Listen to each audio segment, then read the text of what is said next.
हम में से हर एक आज एक युद्ध से गुजर रहा है। कुछ देखे तो कुछ अनदेखे, कुछ युद्ध आंसुओं में बह गए तो कुछ सिर्फ एक चोट बनकर दिलों में जिंदा है। कोई हालातों से युद्ध कर रहा है तो कोई परिस्थितियों से। अब यहां पर युद्ध किसी मनुष्य के साथ नहीं है।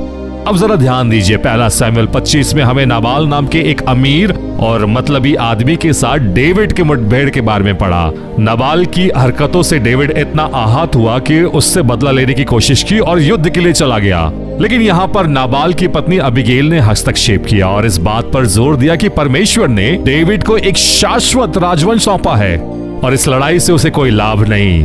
संक्षिप्त में यदि कहें तो उसने डेविड से पूछा, मूर्ख से क्यों लड़ना? किसी ऐसे व्यक्ति के साथ संघर्ष में क्यों उलझना जो तुम्हारे और तुम्हारे योग्य भविष्य के बीच में खड़ा है? उसने उसे याद दिलाया कि नाबाल एक मूर्ख था जो किसी भी प्रतिक्रिया के योग्य नहीं था। प्रभु के लोगों, इसी तरह हम भी अपने जीवन में नाबाल जैसे व्यक्तियों या फिर ऐसे कुछ हालातों का सामना करेंगे।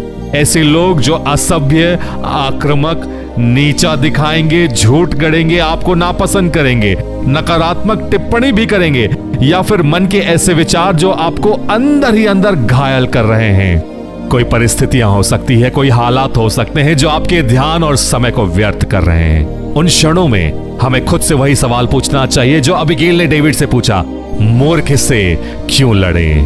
उन संघर्षों में क्यों उलझे जिनका आपकी बुलाहट से कोई लेना देना नहीं है? कई युद्ध आपको सिर्फ असल रास्ते से भटकाने के लिए आते हैं या फिर सिर्फ समय व्यर्थ कर रहे हैं। आज भी हमें अपने और हर एक युद्ध के बीच में अबीगैल के जैसे बुद्धिमानी को आने दें जो वचन और पवित्र आत्मा परमेश्वर की ओर से आएगा, और सोचे कि क्या यह परिस्थिति प्रतिक्रिया देने के योग्य है। और बेहतर है कि हम अपने निशाने को पहचाने और उसकी ओर दौड़ें।